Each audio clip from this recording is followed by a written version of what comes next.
Hello friends, आज मी आणि एक रेसिपी घेऊन तुमच्या समोर आलेली आहे। आज जी मी तुम्हाला आमटी किंवा ज्याला कालवण कुठे कुठे म्हटलं जातं ते मी तुम्हाला दाखवायला शोधते आहे। आणि ते कालवण मी तिसऱ्यांपासून बनवते आहे। तुम्ही बघू शकता इथे मी तिसऱ्या साफ करून ठेवलेल्या आहे आणि एका भांड्यात मी इथे मुळा बारीक कापून ठेवलेला आहे। तसंच ह्या ताटात खोबरं घेतलेलं आहे मी, जवळजवळ 3 वाट्या तरी हे खोबरं असेल। आणि हा एक छोटा कांदा मी बारीक कापून घेतलेला आहे आणि हिरव्या मिरच्या त्याच्यावर लांब कापून ठेवलेल्या आहे। तसंच इथे 10 मिरी तुम्ही बघू शकता मी ठेवलेली आहे। एक 2 छोटे चमचे किंवा टीस्पून धणे घेतलेले आहे, ज्याला सुकी कोथिंबीर सुद्धा म्हणतात। तसंच इथे थोडंसं मी चिंच घेतलेलं आहे। तुमच्याकडे सीझन प्रमाणे तुम्ही कैरी किंवा आंबाडी सुद्धा याच्यात घालू शकता, त्यानी चव चांगली लागते। सध्या माझ्याकडे नाही आहे म्हणून मी चिंच घालते आहे। आणि तसेच ह्या गावठी मिरच्या जो गोव्याला म्हापशाच्या मिरच्या म्हणतात त्या मी घालते आहे। आणि कलर येण्यासाठी एक 3 ते 4 मी बेडगी मिरची घालते। आणि इथे लांब कापून ठेवलेला कांदा आहे जो मी वाटायला घालणार आहे। हे सर्व जे साहित्य तुम्ही ह्या साईडनी बघतात आहे हे सोडून हे मी आता म्हणजे जे कापलेलं आहे हिरवी मिरची आणि कांदा ते शिजण्यासाठी तिसऱ्यांबरोबर मी घालणार। आणि बाकीचं सर्व हे वाटण मी वाटायला रगड्यामध्ये घालणार आहे। हे सगळं मी तिसऱ्यांमध्ये घालणार। तिसऱ्या जेव्हा आपण वापरतो त्याच्यात खालचं पाणी शक्यतो घेऊ नये, कारण त्याच्यात माती असते।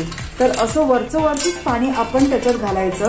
आणि मी तिसऱ्या न उकडता मी फ्रीजमध्ये ठेवले होते काही अर्ध्या तासासाठी, ज्याच्यामुळे त्याचे कलर म्हणजे ओपन होतात, म्हणजे जे हे शेल्स आहे ते ओपन होतात। आता तुम्ही बघू शकता मी फक्त इथे हे वरचंच पाणी घालते आहे, खाली जो गाळ आहे तो घालत नाही, कारण त्याच्यात थोडी माती तुम्ही बघू शकता इथे माती आहे ती आमटीत जाणार।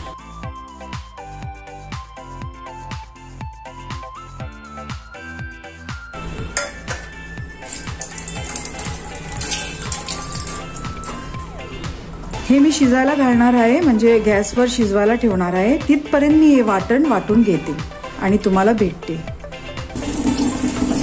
तुम्ही बघू शकता इथे मी रगड्यामध्ये वाटण वाटायला घातलेलं आहे आणि ते वाटून झालं की मी तुम्हाला दाखवते। वाटण होईपर्यंत मी इथे गॅसवर जे मुळा आणि हे जे आहे तिसऱ्या आहे ते शिजायला ठेवते, म्हणजे ते आमटी पटकरून होऊन जाईल। आणि त्यापूर्वी मी त्याच्यात थोडं पाणी घालते, जास्ती नाही, थोडंसं एक वाफेवर तो मुळा आणि तिसऱ्या आणि कांदा जो आहे तो शिजण्यासाठी।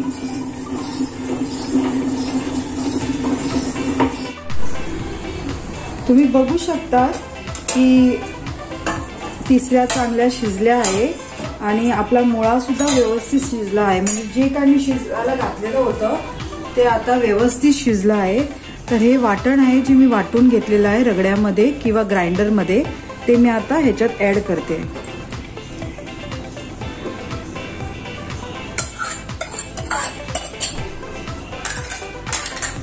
आणि हे चांगलं आपण मिक्स करून घेऊया।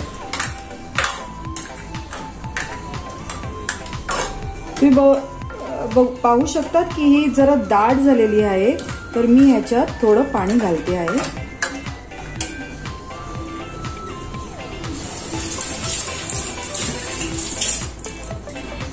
थोडंसं आपल्याला जसं म्हणजे योग्य वाटतं तसं आपण त्याच्यात पाणी कमी जास्ती करू शकतो।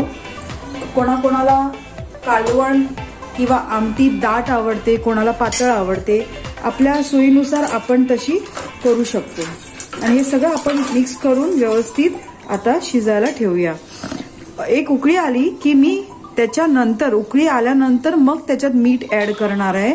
त्याच्या अगोदर मी मीठ ऍड केलं तर ती कढी फाटल्यासारखी होणार, म्हणून ही एक काळजी आपण घ्यावी। जेव्हा आपण तिसऱ्याची किंवा कोलमीची आमटी, ज्याला गोव्याला गोडी आमटी म्हणतात, ती आमटी करत असाल तर आपण पहिली चांगली आमटीला उकळी यायला द्यायची आणि नंतरच मीठ घालायचं।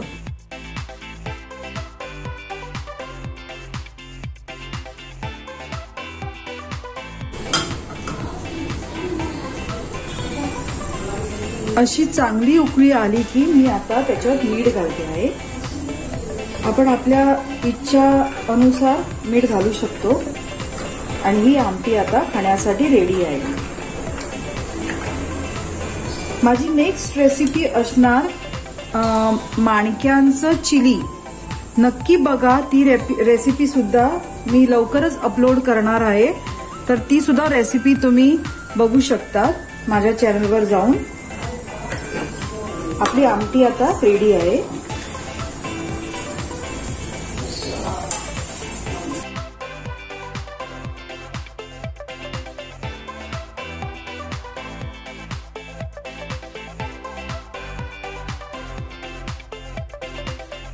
फ्रेंड्स, बाउलमध्ये तिसऱ्याची आमटी काढली आहे।